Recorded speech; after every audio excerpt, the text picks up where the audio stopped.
मंगलाचरण। परम पूज्य परम आदरणीय गुरुदेव के चरणों में, परम पूज्य ताई माँ के चरणों में वंदन करके उस दिव्य और भव्य जीवन के चरणों में हम एक श्रद्धा का दीपक प्रस्तुत करते हैं। नमो अरहंताणं, नमो सिद्धाणं, नमो आयर्याणं, नमो वज्रायाणं, नमो लोहे सवसाहुणम्। एषु पञ्चनमोकारो सर्वपावपणासनो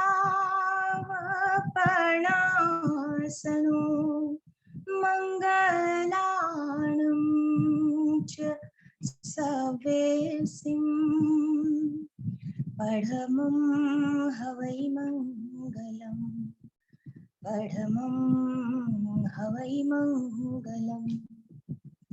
औद्धृलब्धिकदम्बकस्य तिलको निशेष सूर्यावली, रापीड प्रतिबोधने गुणवताम् अग्रेश्वरो वाग्मिनाम्। दृष्टान्तो गुरुभक्तिशाली मनसाम्, मौलिस्तपश्रीजुषाम्। सर्वाश्चर्यमयो महिष्ट समय श्री गौतमस्तान्मुदे। ओम शांति शांति शांति। अगर गुरुदेव के चरणों में अपनी तरफ से बिना शब्दों के आडंबर के अगर इतना ही कह सकूं कि मेरे लिए गुरुदेव क्या थे, तो मैं सोचती हूँ कि गुरुदेव बहुत कुछ थे। और जैसे लगता है कि अगर एक ही व्यक्ति में संसार के सारे नानाओं का, सारे दादाओं का अगर अमाप प्रेम किसी एक व्यक्ति में भर दिया हो, तो वैसे गुरुदेव जी थे। बस पास जाते थे और ऐसे लगता था कि बस मेरे से ज्यादा गुरुदेव और किसी को प्रेम नहीं करते। मुझे जो गुरुदेव ने दिया है वो बस किसी और के पास में नहीं है, वो मेरे पास है। तो ऐसे लगता था कि जैसे गुरुदेव तो ज्ञान का अनंत सागर थे, पर मेरे लिए गुरुदेव प्रेम का अनंत सागर थे। और बस उन दिव्य चरणों में मैं एक अपनी तरफ से श्रद्धा का दीप उनके चरणों में रखती हूँ कि उन्होंने जो प्रेम दिया है वही प्रेम हम सब मिल करके हम सबको बांट सके। बस आज के दिन उनसे एक विनती करती हूँ और एक छोटा सा भजन उनके चरणों में प्रस्तुत करती हूँ।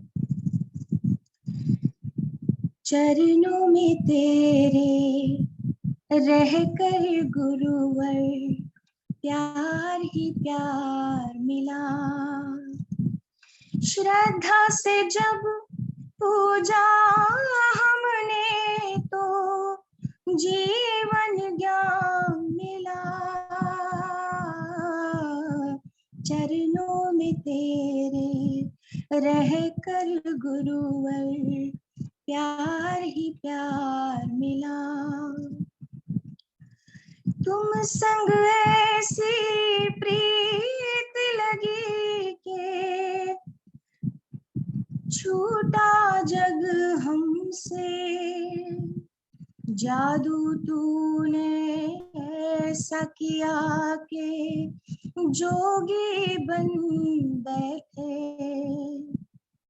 बंधन सारे टूट गए जब तूने बांध लिया। श्रद्धा से जब पूजा हमने तो जीवन ज्ञान मिला, चरणों में तेरे रह कर गुरुवर प्यार ही प्यार मिला। गुजर गया हर पल दुख का, जब तेरा ध्यान किया, हर मुश्किल आसान हुई जब तेरा साथ मिला। मोह माया में फंसा हुआ मन तब आजाद हुआ, श्रद्धा से जब पूजा हमने तो जीवन ज्ञान मिला, चरणों में तेरे रह कर गुरुवर प्यार ही प्यार मिला।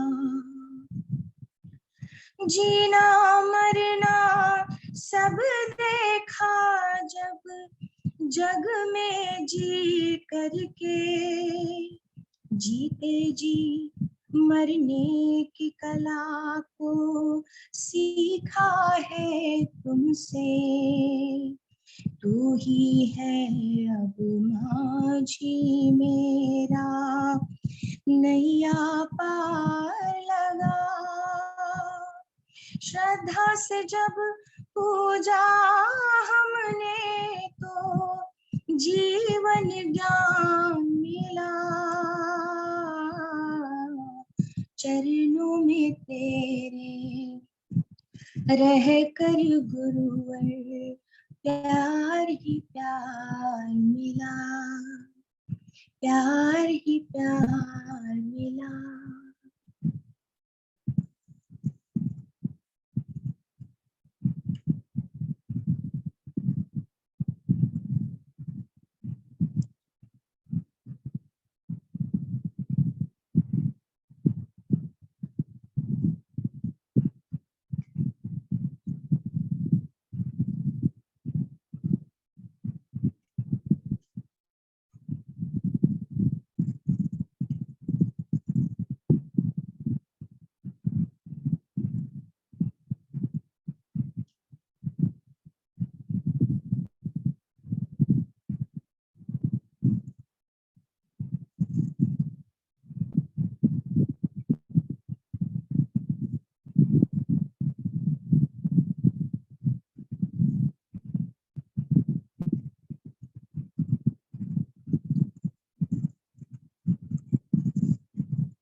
आकाश के चमकते नक्षत्रों की गिनती करनी हो,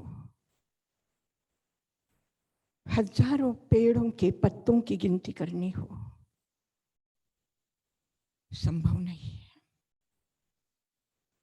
संभव नहीं है।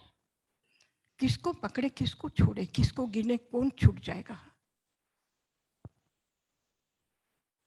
प्रकृति में जो हम ये रूप देखते हैं, वह अगर मनुष्य के समाज जीवन में होता कि दुनिया कुछ और होती। लेकिन ऐसे ही कुछ चमत्कार होता है, ऐसा ही कोई करिश्मा होता है, ऐसा ही कोई फरिश्ता आता है इस धरती पर कि वो ये साबित करता है कि प्रकृति से हम कम नहीं है।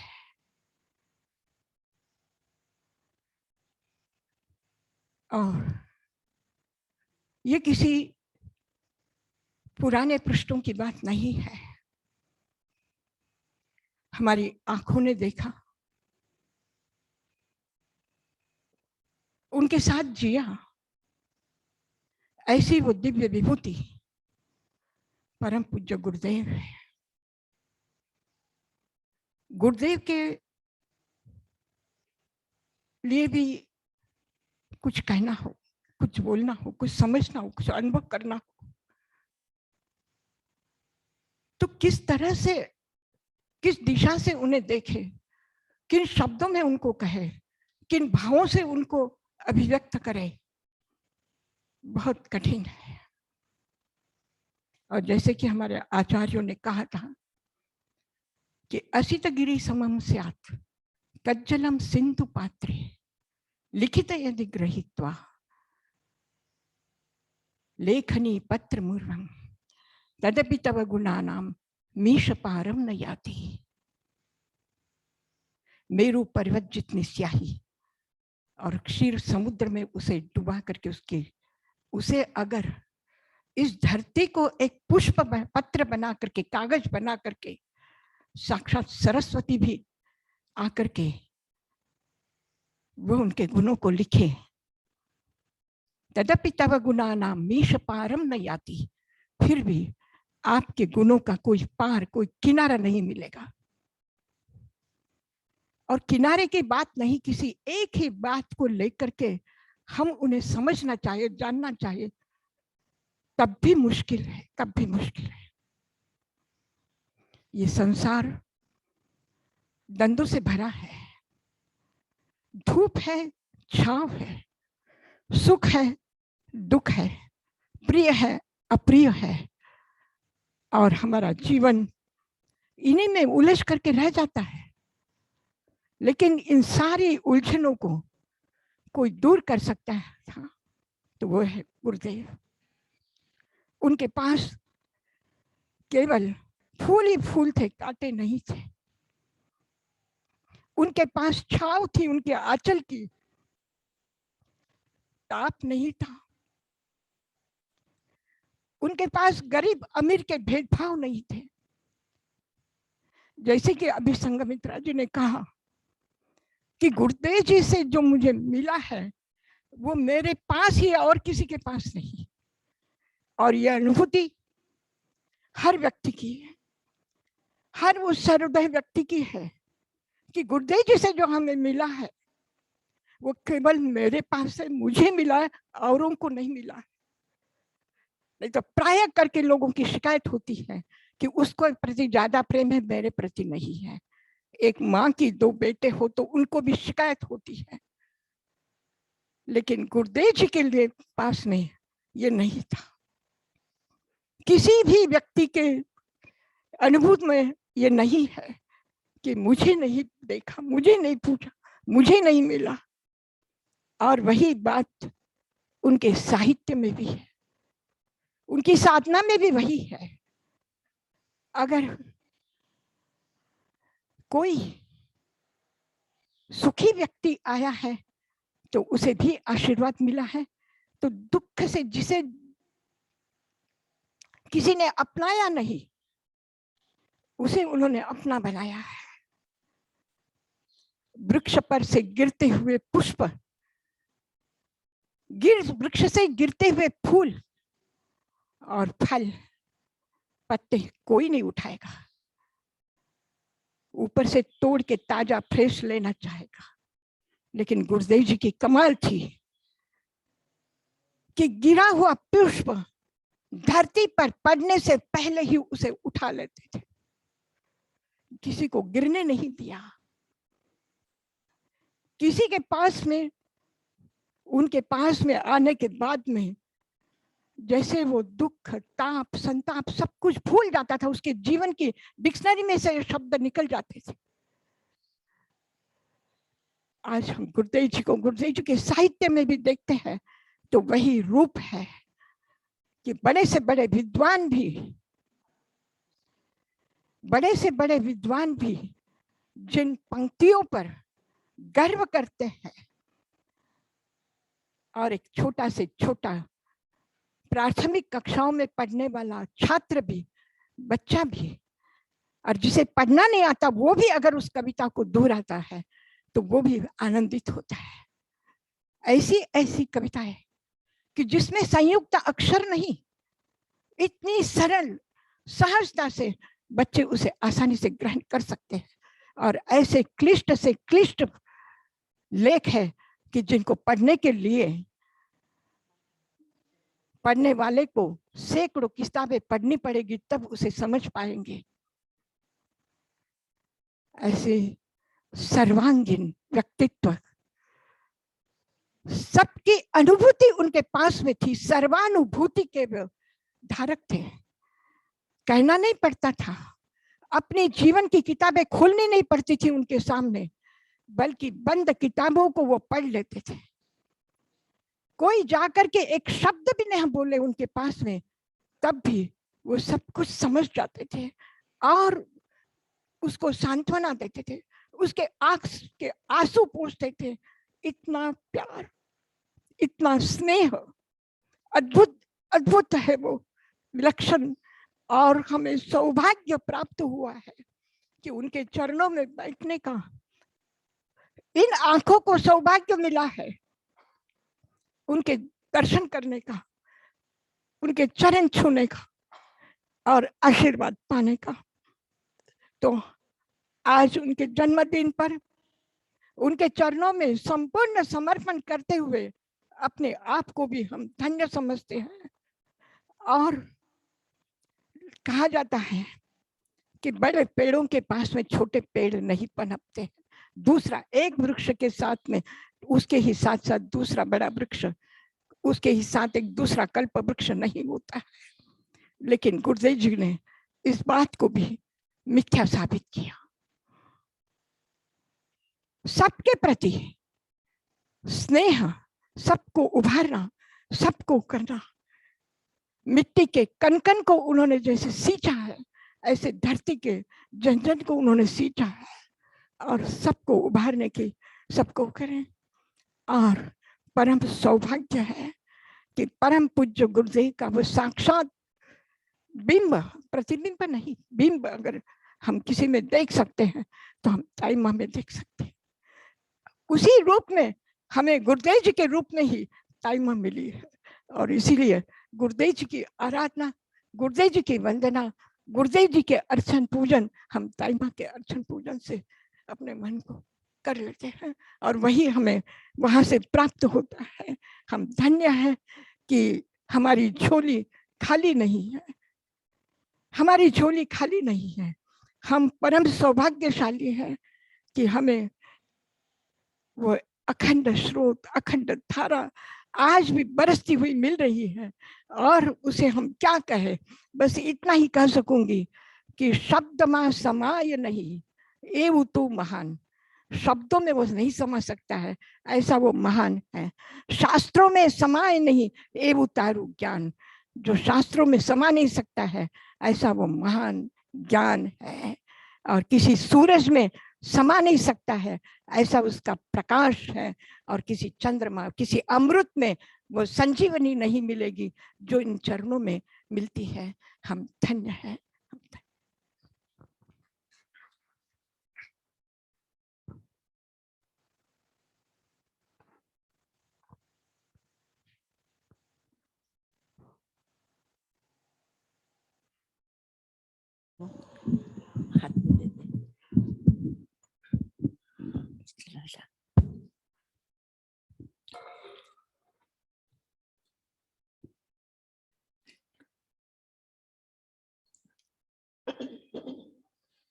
मेरे आत्म प्रिय, आज का दिन ऐतिहासिक दिन, महत्वपूर्ण दिन, जिनकी कृपा से आज हम जिस जगह पर बैठे हैं उन्हीं की कृपा दृष्टि और उन्हीं के द्वारा ये निर्धारित ये संस्थान, उनकी कृपा थी जिसके कारण आज हम यहाँ पे बैठे हैं। मैं उनके विषय में, उनके जीवन के विषय में आपसे कहना चाहती हूँ जिससे आपको भी ख्याल आएगा। एक किसान परिवार में उनका जन्म हुआ था। किसान परिवार में हरियाणा के एक छोटे से गांव में उनका जन्म हुआ था। गाधा गांव का नाम है, वहां उनका जन्म हुआ था। बस घर में पशु थे। बचपन पाठशाला में नहीं लेकिन गौशाला में गुजरा। पशुओं से उन्हें प्रेम था। वे कृष्ण की तरह ही गायों को चराने के लिए जंगल में जाते थे, बच्चों के साथ खेलते थे। इसी प्रकार से उनका जीवन था। उनके पिताजी आगरा में और इसी प्रकार से आसपास के महेंद्रगढ़ में वे व्यापार के लिए अपना जो अनाज वगैरह होता वो बेचने के लिए जाते। तो एक बार वे महेंद्रगढ़ में गए हुए थे, तो उस दिन ये लड़का भी, गुरुदेव जिसका नाम अमर था, वो भी उनके साथ में गया हुआ था। आश्चर्य है कि वो उस समय दर्शन करने के लिए अपने गुरु के चरणों में पहुंचे थे।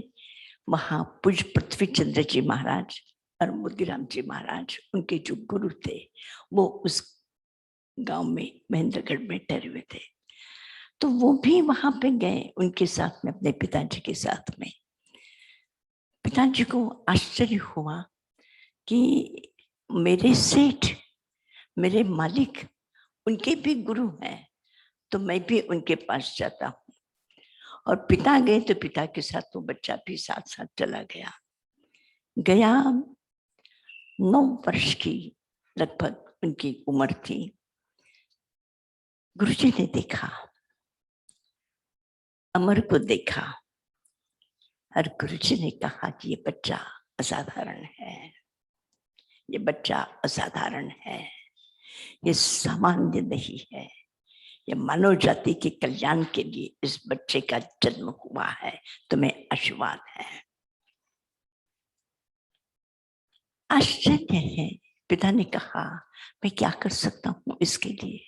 अपने छोटे से गांव में खेती करता हूँ, पशुपालन करता हूँ, इस व्यवसाय के साथ में मैं इस बच्चे के लिए क्या कर सकता हूँ कि इसे पढ़ने की व्यवस्था कहीं हो, तो पढ़ने की व्यवस्था के लिए तो न उन दिनों में कहीं स्कूल, बोर्डिंग हो, ऐसा कोई आसपास में प्रबंध न था।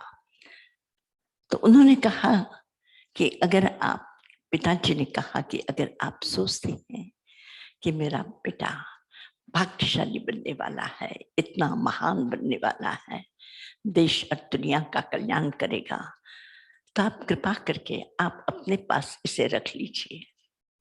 अमर से पूछा, क्या तुम यहाँ इनके पास रहोगे? कहा, हाँ मैं खुशी से रहूंगा, मुझे अच्छा लगेगा कि तुम पढ़ोगे। हाँ मैं पढ़ूंगा। और एक छोटा सा बच्चा माता पिता को छोड़ करके, पूज्य मोतीराम जी महाराज, उनके जो दादा गुरु, उनके पास वृद्ध संत और काफी और भी संत थे, वो वहां रहे।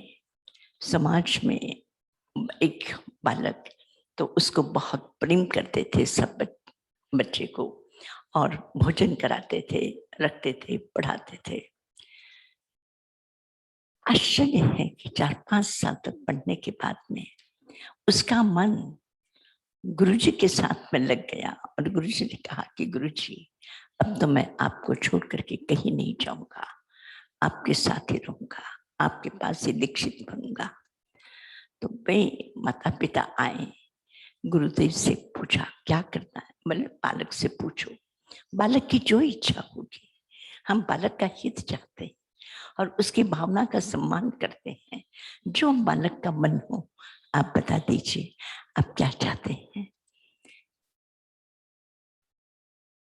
माता पिता ने कहा कि ठीक है, अगर मेरा बेटा जो चाहता है मैं कर करके क्या करूंगा, शादी करूंगा कि किसान बना दूंगा, लेकिन ये गुरुजी इसको कहाँ की कहाँ पहुंचा देंगे, तो इससे बड़ा मेरा सौभाग्य क्या हो सकता है, क्या हो सकता है। एक छोटा सा, अभी भी वो छोटा सा गांव है गाधा, जो उनका जन्म स्थान है, अभी भी उनका घर है, छोटा सा घर है, और पुराने जमाने में मिट्टी के घर ही हुआ करते थे किसानों के, वही मिट्टी का घर फिर उसको उन्होंने उस परिवार ने विरायतन को दे दिया तो उनका उपास्य बना दिया, बहुत सुंदर। परंतु उनका जो जन्म स्थान है उसको उसी प्रकार से सुरक्षित रखा है, उसके साथ कोई छेड़खानी नहीं की, उसके चारों तरफ में संरक्षण कर लिया वो मकान वहां पे उसी प्रकार से। मैं आपको क्या बताऊं, मैं भी गई हूँ, उस गांव के लोगों में इतना प्रेम है उस स्थान के प्रति, इतनी बड़ी श्रद्धा है कि लोग सोचते हैं यहाँ आते हमारा मनोरथ पूरा हो जाता है। तो वहां जाने के बाद में गांव वालों का भी बहुत अच्छा विकास हुआ। तो वह बालक बड़ा हुआ, पढ़ाई की, मन लगा करके पढ़ाई की। और उस समय पंडित होते थे, बड़े विलक्षण होते थे।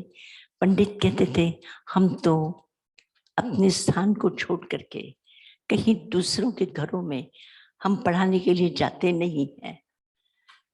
मैं जो क्लास चलाता हूँ, विद्यालय चलाता हूँ, अगर उनको यहाँ पे आकर के पढ़ने का मन हो तो आए। अमर मुनि जी दीक्षा लेने के बाद में वो आहार जैन भिक्षु को आपने देखा होगा, वे गोची लेकर के आते थे, अपने यहाँ पे भोजन करते थे और भोजन करने के बाद में जितना भी टाइम मिलता वे सब वो विद्यालय में पढ़ने के लिए जाते। और जैसे छात्र और दूसरे विद्यार्थी जैसे स्कूल में बैठते हैं, ऐसे स्कूल में बैठ करके गुरुदेव ने पढ़ाई की है। जैन साधु पूरे इतिहास में एक भी ऐसी घटना नहीं है कि जहाँ पे दीक्षित कोई जैन साधु विद्यालय में विद्यार्थियों के साथ में बैठ कर जिसने पढ़ाई की हो, ऐसा एक भी उदाहरण नहीं है। पर उनका साहस, उनकी विनम्रता, अध्ययन की उत्सुकता, गुरुदेव का सहयोग, इन सब के कारण, नहीं तो जैन साधु बहुत कठोर होते हैं, नियमों के बहुत कठोर होते हैं। जैसे वो पंडित नहीं आते हैं तो ये भी नहीं जाते हैं, वो उनका पूरा प्रतिबंध था। पर इसके बाद में भी बचपन में ही उन्होंने वो पढ़ाई की, आगे बढ़े, आगे चले। जैसे जैसे आगे बढ़े, देश की आजादी का, गांधी जी के आंदोलन की चर्चाएं चारों तरफ में थी। गुरुदेव ने भी देश की आजादी के लिए लोगों को प्रेरणाएं दी, पुस्तकें लिखी, कविताएं लिखी, स्वयं खादी पहनी, स्वयं ने भी किसी भी प्रकार से और दूसरे कपड़े का यूज नहीं किया, खादी पहनी कि हमें भी देश की आजादी के लिए गांधी जी के साथ काम करना है। उन्होंने इस गली सड़ी सरकार को एक धक्का और दो, इस सरकार को हटाओ, ब्रिटिश गवर्नमेंट, स्वतंत्रता हमें नहीं चाहिए, हमें आजादी चाहिए। जैन संप्रदाय में एक भी साधु, और उन दिनों में और भी कोई साधु कि जो गांधी जी के साथ में, उस आंदोलन के साथ में उन्होंने देश की आजादी के लिए काम किया, एकमात्र उपाध्याय अमर मुनि जी, एकमात्र उपाध्याय अमर मुनि जी, जिन्होंने देश की आजादी के लिए गांधी जी के साथ में काम किया। गांधी जी के साथ उनके उस समय इतनी फोटोग्राफी की थी नहीं, पर बाद में उन्होंने उसके फोटोग्राफ भी किए हैं पेंटिंग करके। तो एक तरह से देश की आजादी के लिए काम किया। और उन्होंने जो किताब लिखी थी वो ब्रिटिश गवर्नमेंट ने उसको जब्त कर दी, उसको सीज कर दिया कि ये देश की आजादी के लिए कोई लिख नहीं सकता। तो एक तरह से देश की आजादी के लिए जिन्होंने काम किया, और देश की आजादी के बाद में जिस समय इंदिरा गांधी देश के प्रधानमंत्री बनी तो उन्होंने उस बात को याद रख करके दिल्ली में उनको बुलाया और एक बहुत बड़ा आयोजन करके गुरुदेव को राष्ट्र संत की उपाधि प्रधानमंत्री श्रीमती इंदिरा गांधी ने उनको दी थी राष्ट्र संत के रूप में, कि राष्ट्र की आजादी के लिए एक साधु काम करे।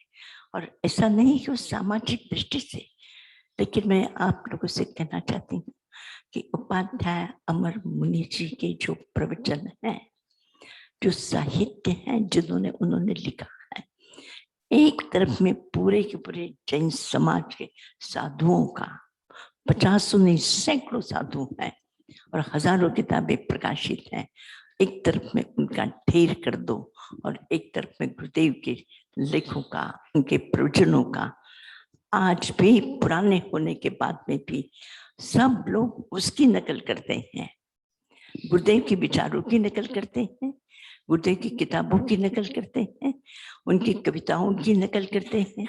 और एक तरह से आज भी जैन समाज के लिए उपाध्याय अमर मुनि जी महाराज हर तरह से प्रेरणा और एक तरह से उसका कहना चाहिए कि एक मार्गदर्शन का केंद्र बना हुआ है उपाध्याय अमर मुनि जी।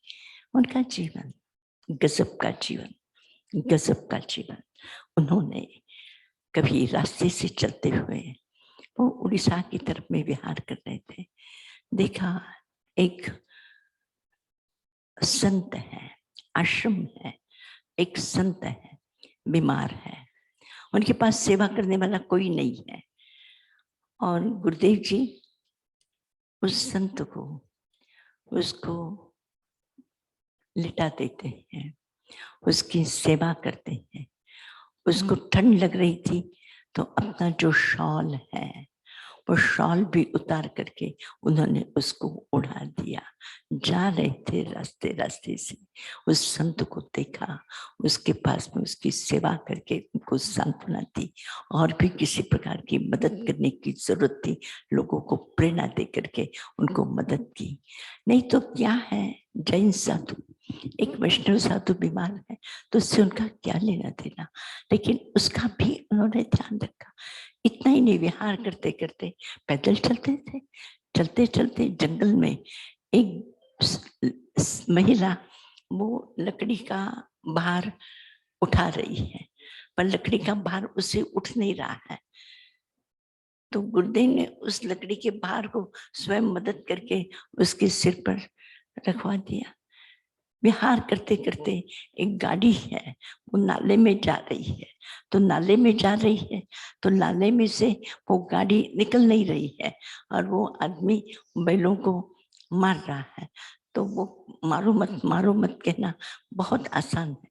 उन्होंने, गुरुदेव ने स्वयं पीछे से गाड़ी को, गुरुदेव जी ऐसे हाइट बॉडी बहुत स्ट्रांग थे, उन्होंने स्वयं उस गाड़ी को धक्का मार करके बाहर में निकाला। आशा कोई जैन साधु, इन जैन लोगों से पूछो कि कोई गाड़ी को छू सकेगा, उसमें अनाज है, उसमें वो पशु है। ये जैन साधु इसको पानी को भी नहीं छूते हैं, अनाज को भी नहीं छूते हैं, हरी वस्तु को भी नहीं छूते, पानी को भी नहीं छूते और गृहस्थ की सेवा भी नहीं करते हैं। जैन साधु नहीं करता है और कोई भी नहीं करता है, कोई वैष्णव भी साधु भी नहीं करता है हिंदुस्तान में, केवल क्रिश्चियन लोगों को छोड़ करके। तो जैन साधु एक गृहस्थ की सेवा, और उन्होंने वो सेवा नहीं पर वो एक जरूरत पड़ने पर उन पशुओं को तकलीफ में वो आदमी अकेला निकाल नहीं सकता तो उसको उन्होंने मदद करके पार कर दी। वो तो जाने दीजिए वहां की बात, लेकिन मैं क्या बताऊं कितने प्रसंग हैं, अनगिनत जीवन के उनके प्रसंग हैं। यहाँ पे एक बार शुद्ध संबुद्धि में गुरुदेव जी थे, ठंडी का समय था, वहां जयपुर से डागा जी, सागरमल जी डागा, जिनके उपाश्रय में, जिनके सहयोग से ये उपाश्रय बना है, वो सागरमल जी थे, गुरुदेव के पास वहां पे बैठे थे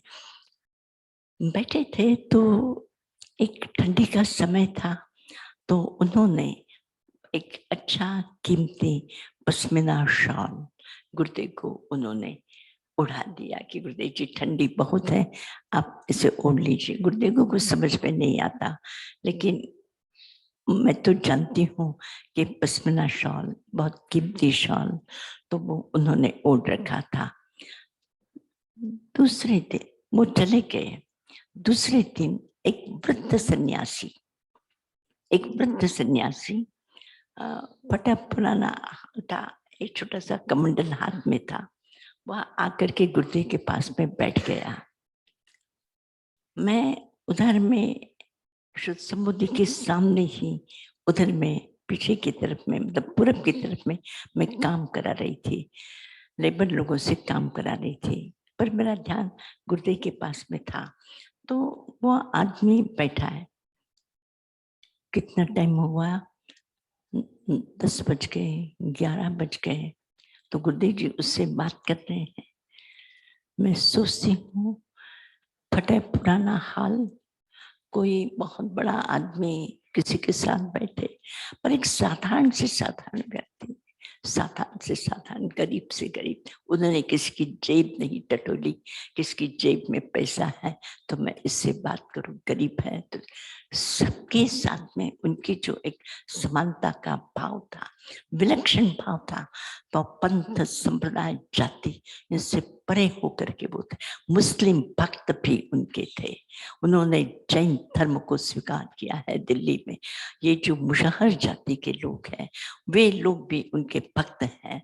तो एक तरह से उन्हें मनुष्य मात्र को, जो केवल शास्त्रों में पढ़ा है कि मनुष्य जाति एक है, ये शास्त्र में नहीं पढ़ा, ये उनके जीवन का आदर्श था, जीवन का आदर्श था। वो संत बैठे, वो साधु बैठे, बात की, बात करते रहे। फिर जाते समय गुरुदेव ने अपना जो शॉल था ओढ़ रखा था, जो सागर जी ने दिया हुआ था, वो कीमती शॉल, वो शॉल लिया और लेकर के उन्होंने उस साधु को क्या कर दिया, उड़ा दिया, दे दिया। मैं देखती रह गई। मेरा मन हुआ कि यह आदमी इतनी बड़ी कीमती शॉल को क्या समझेगा और इससे इसकी क्या सर्दी मिटेगी। मुझे लगा मैं जाऊं और मैं कहूं कि मैं उसे एक अच्छा सा मोटा सा बड़ा कंबल उसको दे दूं और शॉल कहूं कि गुरुदेव को ले ले। लेकिन मुझे ऐसे लगा कि गुरुदेव ने दिया है, और मेरे मन में बहुत पश्चाताप हुआ कि गुरुदेव का जो दिया है, किसको दिया था उन्होंने, सागरमल जी ने गुरुदेव को दिया था, तो मेरा उस पर कोई अधिकार बनता है? मेरा कोई भी अधिकार बनता है? और मैं कैसे सोचती हूँ, मेरे मन में ये विचार भी कैसे आया कि वो शॉल वो ना दे, इसकी अपेक्षा से ये दे दूं और वो आप रख लीजिए। मुझे बहुत दुख हुआ। मैं चुपचाप शांति से रही और शाम के समय बैठे थे हम लोग। मैंने कहा कि गुरुदेव जी, आज मेरे मन में एक ऐसा जो अच्छा नहीं, मुझे बहुत दुख हुआ कि गुरुदेव को जो भी कुछ करना है उनकी आजादी है, उनकी स्वतंत्रता है, उनको मिला हुआ है, उनको भक्त ने दिया है, उनको क्या करना है, किसको देना है, किसको रखना है, उनकी आजादी है, उसमें मैं हस्तक्षेप करने के लिए मैं कहाँ हूँ। तो मैंने कहा कि मेरे मन में एक विचार आया, मुझे बहुत दुख हुआ, पर गुरुदेव ने तत्काल में कहा कि तुम शॉल देने के विरोध में, लेकिन वो शॉल मेरे लिए उपयोगी होगा, इस दृष्टि से तुमने सोचा, तुम चिंता मत करो। मतलब किसी के भी मन का हाँ कि तुमने सोचा ठीक किया, तुमको नहीं सोचना चाहिए था, मुझे भी दुखित नहीं किया। मतलब एक उनका भाषा पर इतना बड़ा नियंत्रण, इतना बड़ा। और कोई लिख सकता है, एक जाति हो, एक राष्ट्र हो, एक धर्म हो धरती पर, एक धर्म हो धरती पर, आज की दुनिया के लिए इससे बड़ा संदेश और क्या हो सकता है?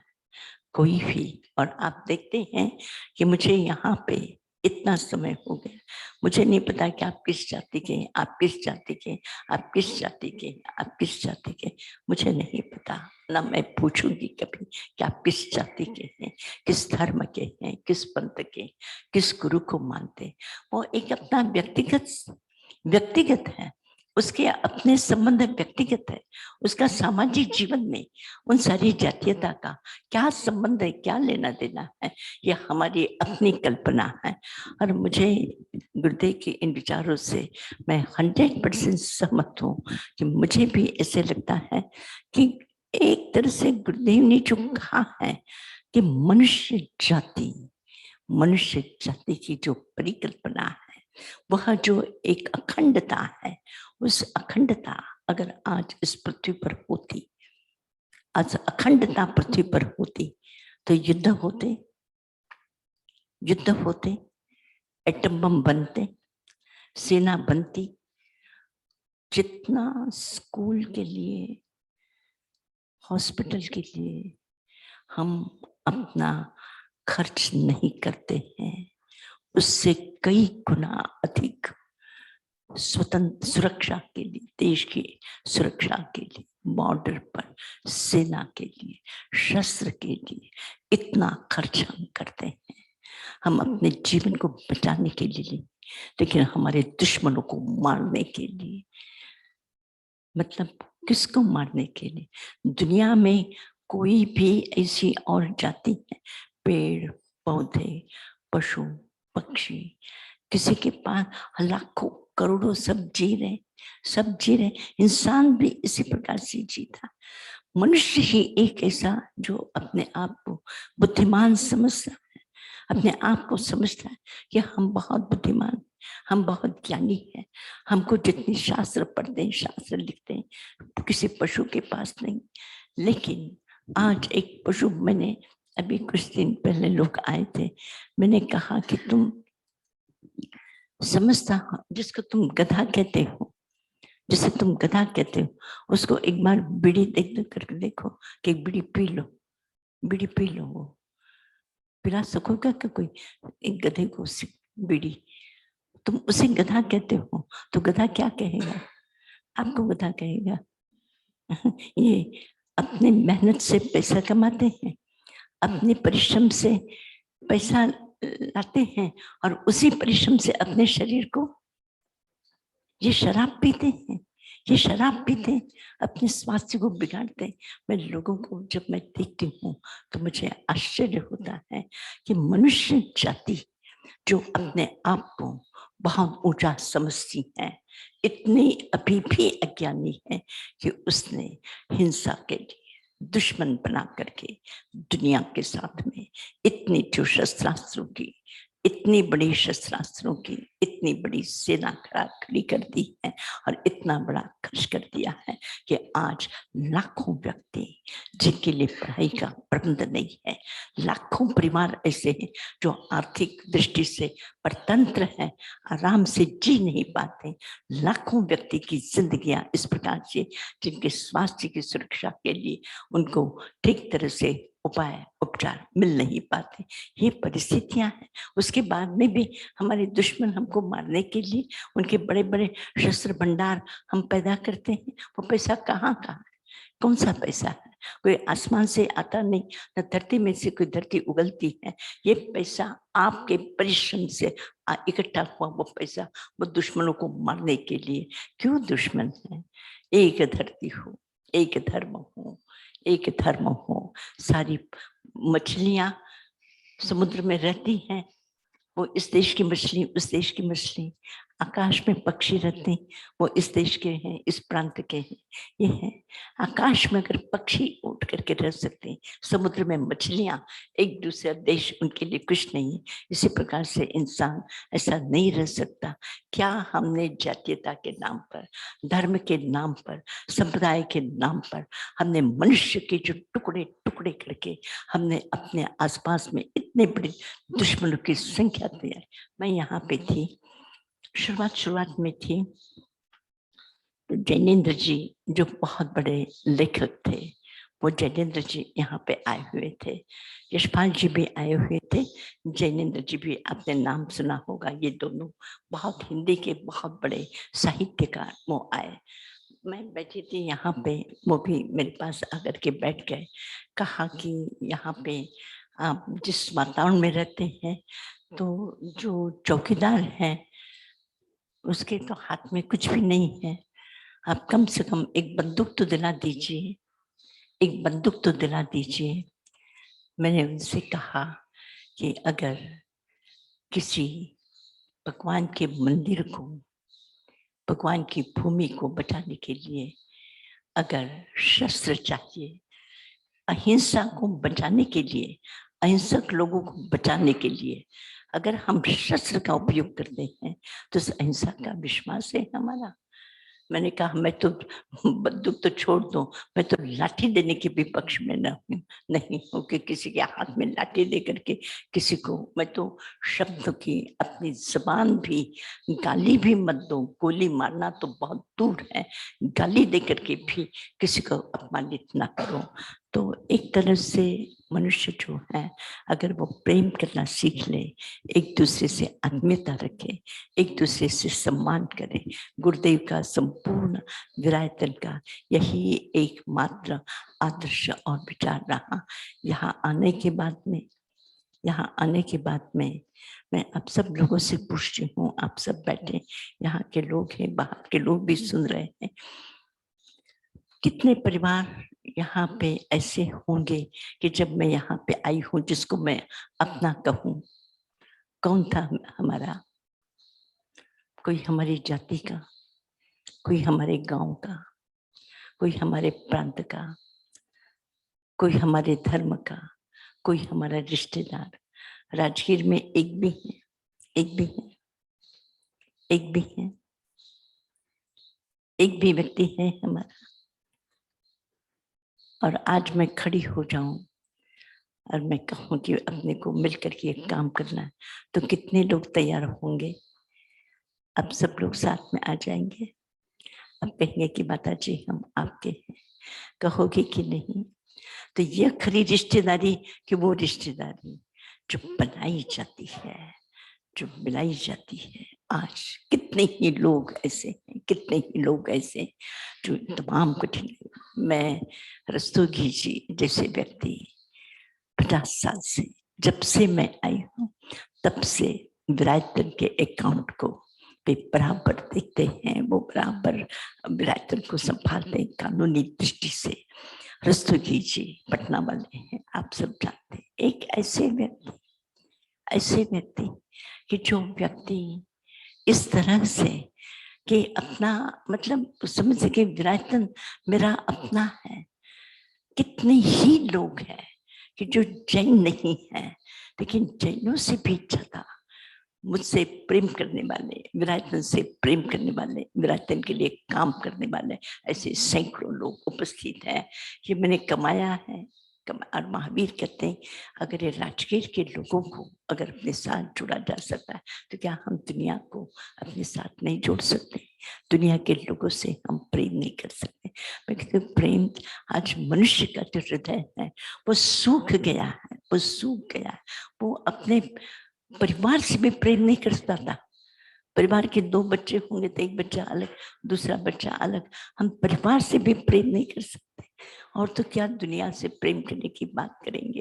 क्या दुनिया से? हमारा दिल, इच्छा तो बहुत बड़ी पर दिल छोटा, दिल बहुत छोटा है। और इच्छा हमको लगता है कि सारी दुनिया की संपत्ति, सारी दुनिया का यश, सब कुछ हमको मिल जाए।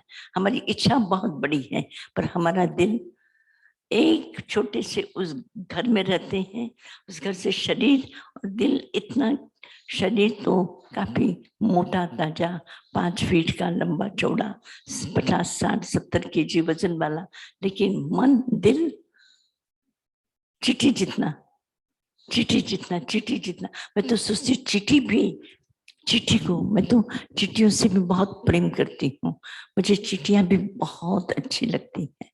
वो मैंने कई बार देखा है, वो ऐसे लाइन से चलती हैं, साथ में रहती हैं, एक दूसरे को मदद करती हैं। मैं एक बार कलपतरू में बैठी हुई थी, कलपतरू में बैठी हुई थी तो कुछ वहां पे लिख रही थी, तो कॉपी और पेन पर मुझे कभी कभी कुछ ऐसी चीज, वो बड़े महाराज थे तो सेव आती है ना, ऐसे सेव, तो एक कटोरी में उन्होंने मुझे सेव ला करके दे दी और कहा कि तुम लिख रही हो थोड़ा थोड़ा खाओ। तो ठीक रहेगा तो उन्होंने ला करके दे दे। तो मैंने देखा चीटियां वहां है, तो मैंने एक सेब वहां पे नीचे रख दी। देखते देखते 50 चिट्ठियां आ गई, एक दूसरे को मदद करके उठा करके वे लेके जा रही थी। तो मैंने देखा कि कहाँ पे लेके जा रही है, तो मैं उसका पीछे पीछे, तो इतनी दूर पर ले जा करके वो सारी, जैसे वो 50 चिट्ठियां एक दूसरे को मदद करते हुए अंदर लेके, तो वो बिल था, तो वह अगर डालेंगे तो एक्सीडेंट हो जाएगा। तो उन्होंने कुछ चिट्ठियां ने तत्काल में एक छोटी से इसे वो तिनका, घास का तिनका ऐसा वो लेके आया और ऐसे रखा और उस तिनके से नीचे उतारा, तिनके से उसको नीचे उतारा। मतलब चिट्ठियां भी इतनी बुद्धिमान होती हैं, एक दूसरे को सहयोग देना चाहती। हम अगर एक व्यक्ति काम करता हो तो हम उससे पूछे, भाई हम तुमको मदद कर दे, ये उसका काम है, ये उसका काम है।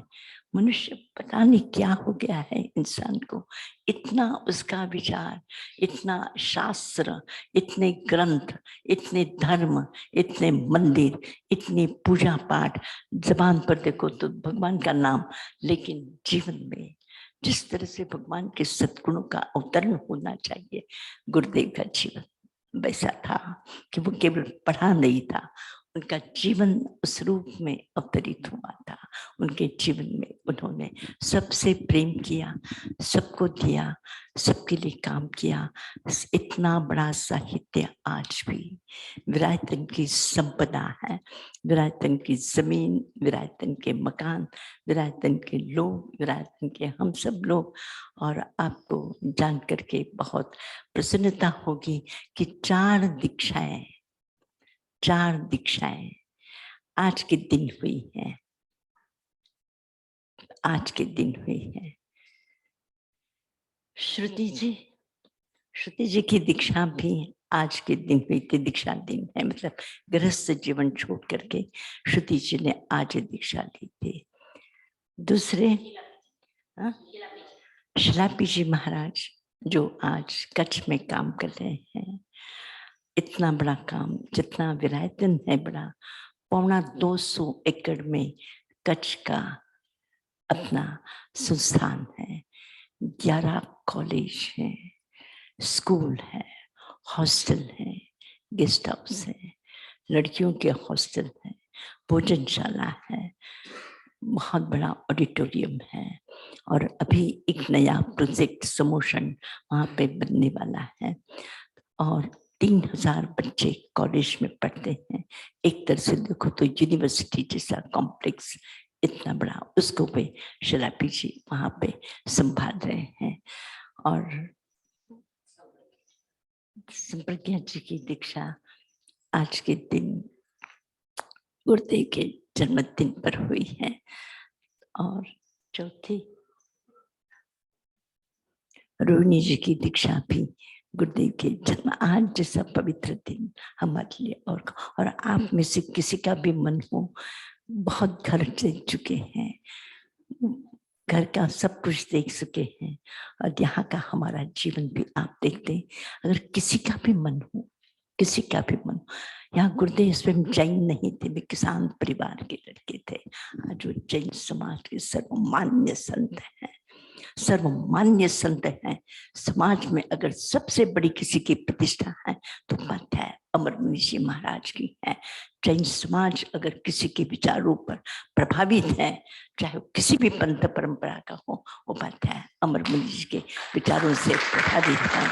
कोई भी जैन अजैन कहीं उनके पास में जाति धर्म देश किसी भी प्रकार का भेद न था। ऐसे अखंडता उनके जीवन का सबसे बड़ा सूत्र है, उसी सूत्र के आधार पर उनका जीवन रहा है। हम सब सौभाग्यशाली हैं, हम सब सौभाग्यशाली हैं। जैसे उदात्त विचार के गुरु का सानिध्य हमें प्राप्त हुआ, उनका साहित्य प्राप्त हुआ, उनकी सेवा करने का मौका प्राप्त हुआ। उन्होंने जो एक वृक्ष सींचा था, वृक्ष लगाया था, उसको सींचने का हमें सौभाग्य प्राप्त हुआ है।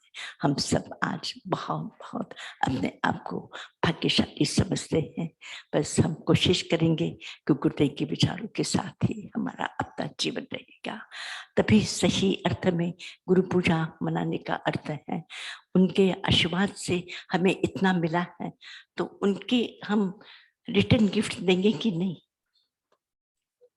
रिटर्न गिफ्ट देंगे कि नहीं। उन्होंने हमें इतना अच्छा काम करने का सौभाग्य दिया है, तो हम भी उनको कुछ चढ़ाएंगे कि नहीं। उनको कोई अपेक्षा नहीं है, बस आपका जीवन वैसे ही सुंदर विचारों के अनुसार बने, इससे बड़ी उनकी कोई अपेक्षा नहीं। बस आप सब, हम सब भाग्यशाली हैं। मुझे भी आज विरायतन का ये नाम गुरुदेव का दिया हुआ है, ये नाम गुरुदेव का दिया, आशीर्वाद गुरुदेव का है।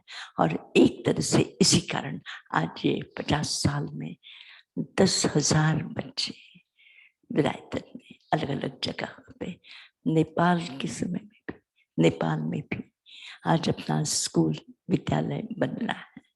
नेपाल में भी बन रहा है, बालीतारा में बन रहा है, कच्छ में है ही, एक तरह से अफ्रीका में है, अमेरिका में है, लंदन में है, नेपाल में ही, विदेशों में 25 सेंटर बन चुके।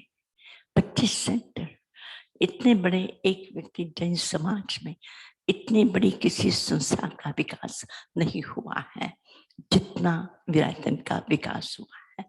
और वे भी साध्वियों के द्वारा।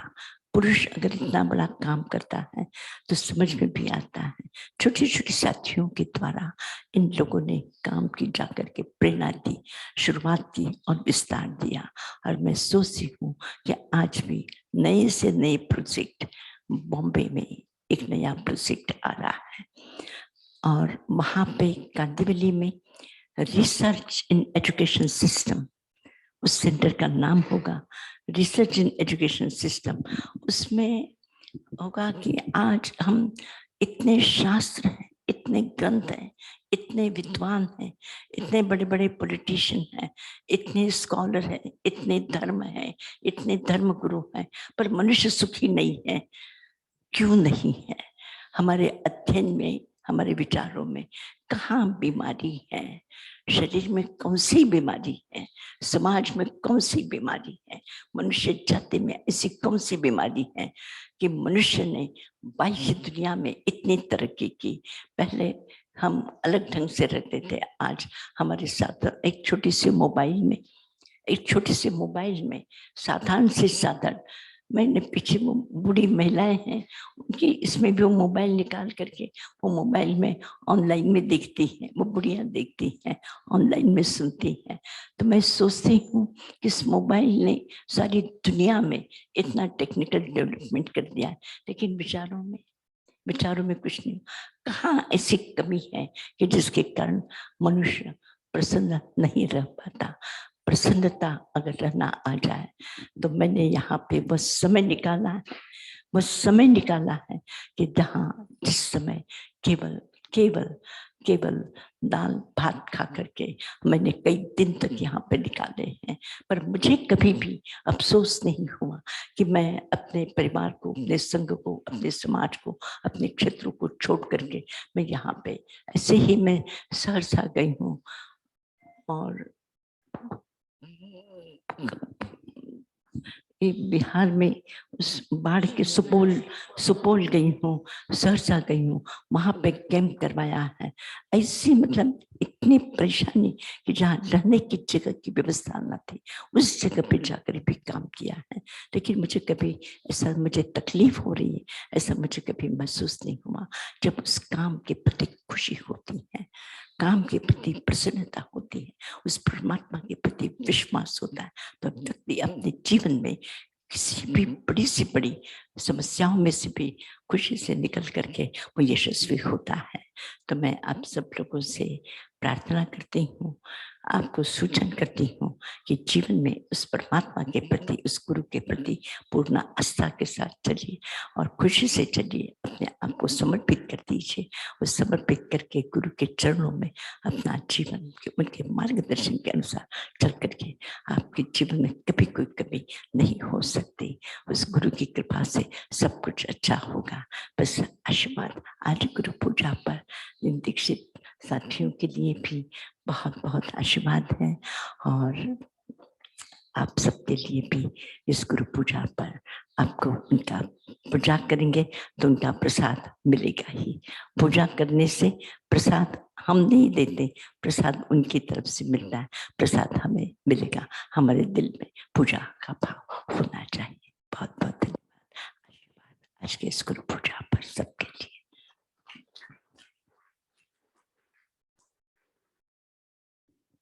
मंगलवार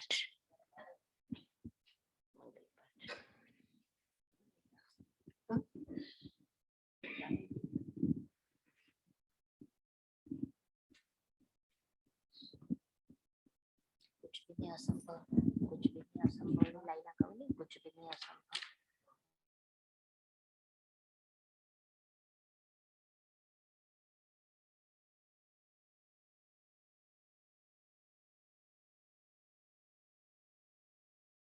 है तो गुरुदेव की ये एक सुंदर कविता जो कहीं पर भी आपको इसे महसूस नहीं होगी, मैं कहती सब जगह ये प्रार्थना चली जानी चाहिए, सब घरों में ये प्रार्थना चली जानी चाहिए।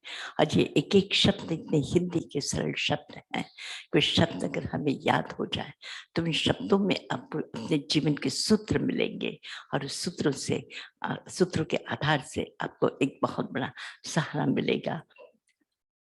यही कुछ किताबें, हाँ सबको, अगर इतनी किताबें नहीं है एक दे दो, उनको सबको दे दो, सब बांट लेंगे। वो दे दो सबको, उनको दे दो, वे आपस में बांट लेंगे। हाँ पीछे दे दो।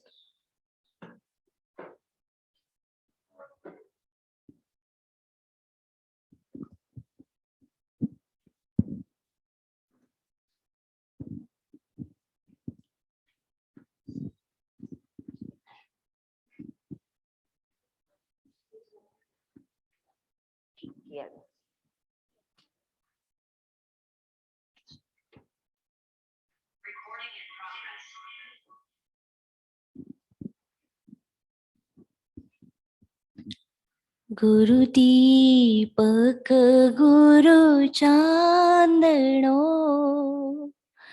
गुरु बिना घोर अंधार। पलक न विसरो गुरु आपने, गुरु मुझ प्राण आधार। गुरु मुझ प्राण आधार। परम पूज्य गुरुदेव का, राष्ट्र संत कवि जी महाराज साहब का राष्ट्रीय गीत कुछ भी नहीं असंभव जग में। सभी लोग साथ में गाएंगे। कुछ भी नहीं असंभव जग में, सब संभव हो सकता है। कार्य है तो यदि कमर बांध लो, तो सब कुछ हो सकता है।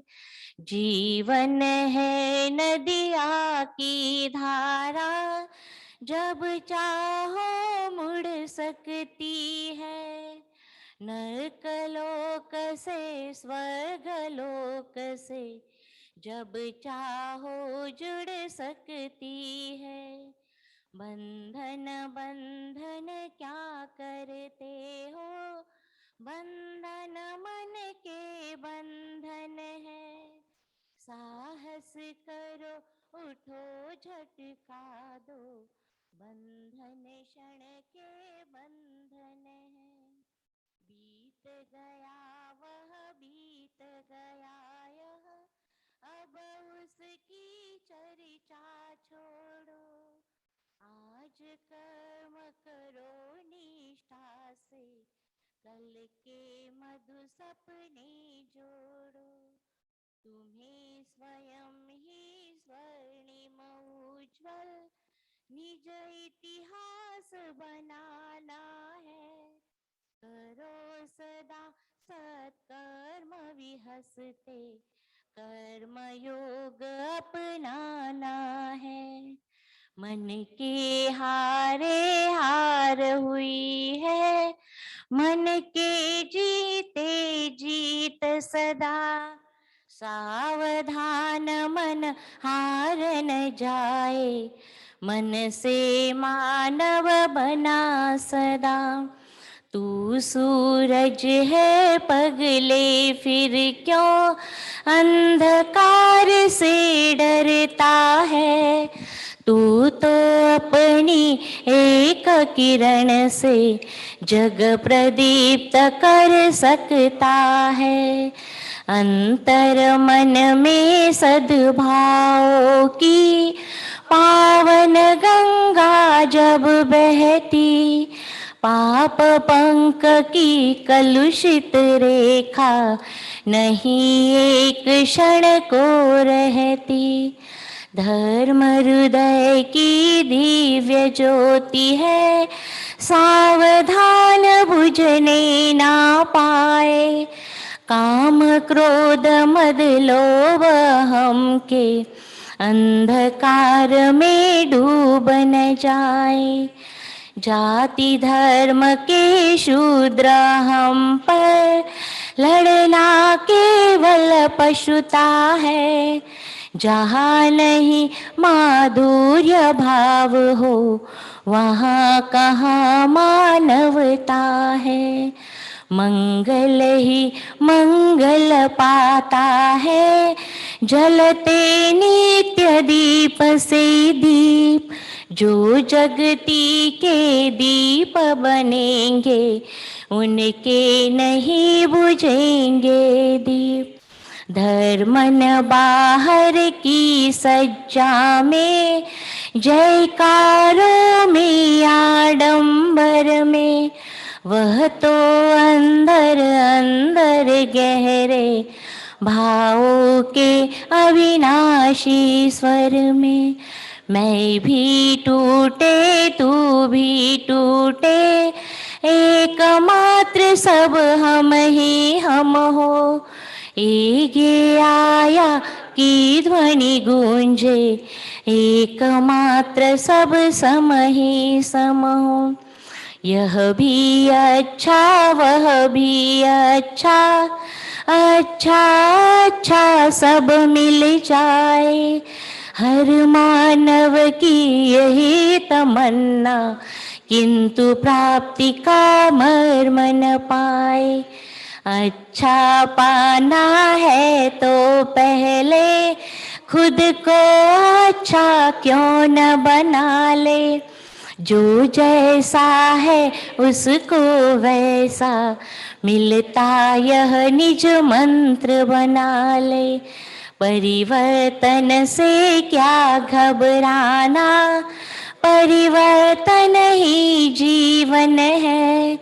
धूप छाव के उलट फेर में हम सब का शक्ति परीक्षण है।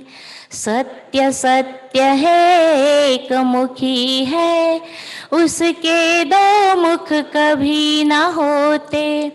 दंभ एक ही वह रावण है, उसके 10 क्या शतमुख होते। एक जाति हो एक राष्ट्र हो, एक धर्म हो धरती पर। मानवता की अमर ज्योति सब और जगे जन जन घर घर। मानवता की अमर ज्योति सब और जगे जन जन घर घर। सब और जगे जन जन घर घर।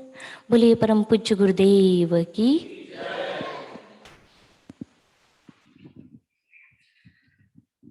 आपको इसकी प्रार्थना में कहीं भी लगा हो किसी धर्म की बात है इसमें, ये गुरुदेव के स्वयं के अपने लगभग 70-80 वर्ष पहले लिखे हुए ये पद हैं, 70-80 वर्ष पहले वो, और आज भी हमें पूरे नए लगते हैं हमारे जीवन के लिए। आज भी वे उतने ही उपयोगी, और 70 years 80 years बिफोर उनके ये पद हैं।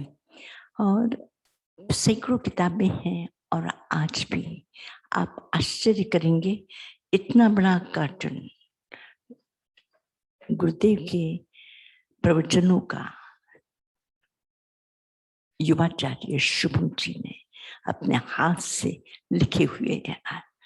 और अमर भारती जो गुरुदेव के विचारों को अभी 100 साल तक चला सकते हैं, इतना लिटरेचर उनका आज भी अपने पास उपलब्ध है। इतना बड़ा काम एक व्यक्ति अपने जीवन में कर सकता है।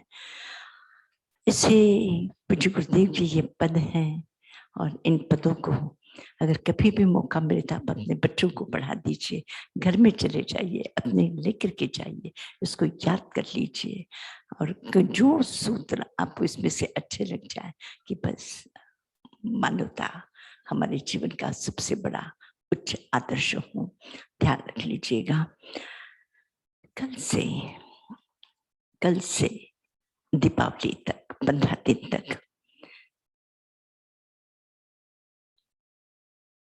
तीर्थंकर महावीर की अंतिम धर्म देशना, जो उन्होंने 72 वर्ष और पीछे के जो 30 वर्ष जो जन कल्याण के लिए उन्होंने व्यतीत किए हैं, उस समय पावापुरी में 3 दिन तक लगातार लोग उनके पास बैठे रहे। लोग, चूंकि उनका लोगों को सूचना मिल चुकी थी कि तीर्थंकर महावीर का निर्वाण होने वाला है, वो उनको छोड़ करके जाना नहीं चाहते थे, बैठे थे सब लोग। और भगवान की भी एक ऐसी देह की ऐसी अप्रतिम शक्ति थी कि वो बोलते जाते थे। ये पावापुरी में हुआ था, और उस उपदेश का संकलन हमारे प्राचीन आचार्यों ने किया। उस ग्रंथ का नाम है उत्तराध्ययन सूत्र। तो अभी अपने 15 दिन तक उन्हें जो 3 दिन तक बोला, वो एक साथ नहीं बोल सकते। जो भी आ सकते हैं सुबह 7 से 8:30 बजे तक, एग्जैक्ट 7 से 8:30 बजे तक उसके 36 अध्याय थोड़े करके अपने करेंगे।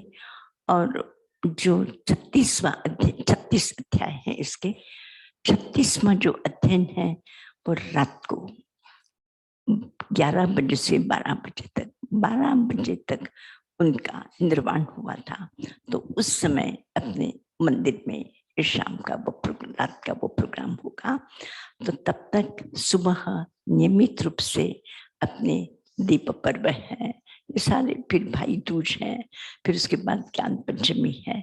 तो एक तरह से एक के बाद एक प्रोग्राम, तो सुबह रोज ये कार्यक्रम चलता रहेगा। जिनको भी इस समय की अनुकूलता हो वो जरूर इस समय का लाभ ले लें। और आप सबके लिए मंगल पाठ है, आशीर्वाद है, और आपका जीवन आनंदपूर्ण हो।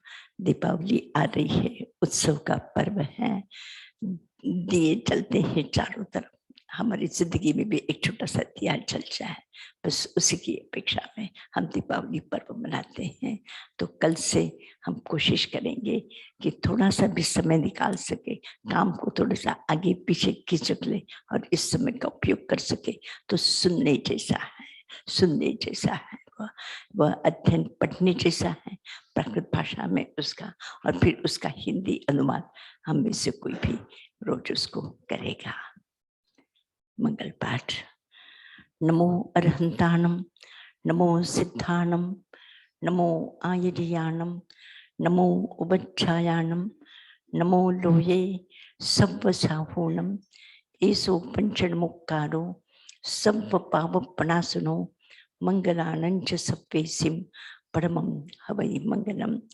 विश्वव्यापितमो हिनस्थितर्निर् बालोऽपि कल्पाङ्कुरो दारिद्राणि गजावलिं हरिशिशु काष्ठानि वन्देकणा पीयूषस्य लवोऽपि रोगनिवहं यद्वत् तथा ते विभो मूर्ति स्फूर्तिमति सति त्रिजगति कष्टानि हर्तुं क्षमा गिर्वाणद्रुमधेनु कुंभमणयस्तस्यांगणे रिंगिणु देवादानवमानवास्विनयं तस्मै हितं ध्यायेन लक्ष्मीस्तस्य वशावशैव गुणिनां ब्रह्मांड संस्थायिनी श्रीचिंतामणि पार्श्वनाथवरीशं संस्तुति योध्यायति तत्तादिमंगलम अनंतामंगलम सिद्धामंगलम साहुमंगलम केवली प्रणतोधमो मंगलम तत्तादि लुगुत्तमा अरहंता लुगुत्तमा सिद्धा लुगुत्तमा साहु लुगुत्तमा केवली प्रणतोधमो लुगुत्तमो।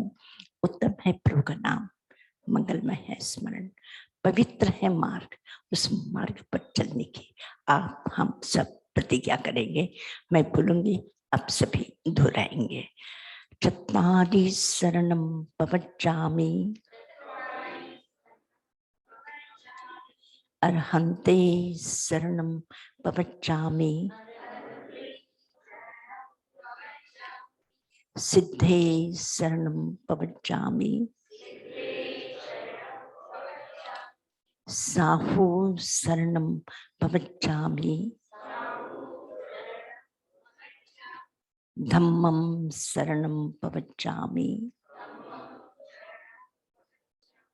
अब्धिर्लब्धिकदम्बकस्य तिलको निशेष सूर्यावले रापीड प्रतिबोधने गुणवतां अग्रेश्वरो वाग्मिनां दृष्टान्तो गुरु भक्तिशालिसां मौलिस्तपशीजुषां सर्वाश्चर्यमयो महिष्ठ समया श्री गौतमस्तान्मुदे गुरु गौतम की कृपा से सर्व मंगल कल्याण आनंद सुख शांति सौभाग्य आरोग्य प्राप्त हो। आशीर्वाद प्रभु का, गुरु का और इस पुण्य तीर्थ भूमि का। ओम शांति शांति शांति। बोलिए भगवान महावीर स्वामी की जय। भगवान की गुरु गौतम स्वामी की परम पूज्य गुरुदेव की परम पूज्य ताई महाराज की शासन देव की श्री संघ की जय जिनेंद्र।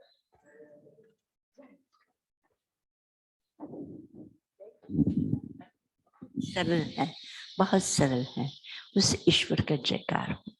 जिनेंद्र, जिस व्यक्ति ने अपने जीवन में किसी भी प्रकार के विकार नहीं है, ऐसा कोई भी व्यक्ति, चाहे वो राम हो, कृष्ण हो, बुद्ध हो, महावीर, जिसके जीवन के दोष खत्म हो चुके हैं, ऐसा वो जिनेंद्र, उसकी जय हो, उसकी जय हो। इतना सुंदर अर्थ है, इतने असांप्रदायिक में, जैसे नमो अरहंताणु, तो अरहंत कौन? वहां कोई महावीर नहीं है, किसी व्यक्ति का पार्श्वनाथ नहीं है, जिन्होंने अपने जीवन के दोषों को दूर कर दिया है, वे अरहंत, जो सिद्ध हो चुके, जिनके जीवन की कोई कामनाएं नहीं है, ऐसे जो सिद्ध, ऐसे ज्ञान को देने वाले जो गुरु हैं, आचार्य है, उपाध्याय जो मार्गदर्शन करते हैं, और ऐसे साधु जिनके जीवन में किसी साधना के मार्ग पर चलने वाले, बस उसी के मार्ग को मैं अनुसरण करता हूँ। न यहाँ महावीर है, न भगवान ऋषभदेव है, न पार्श्वनाथ है, कोई भी हो, किसी का भी हो। इतना यह असांप्रदायिक मंत्र है, असांप्रदायिक मंत्र है कि कोई भी हो, बस अपने उस दिव्यता के प्रति अपनी आस्था हो और उसके मार्ग पर हम चल सके, बस इसके हमें संबल प्राप्त हो, इसके लिए आशीर्वाद। हाँ जी।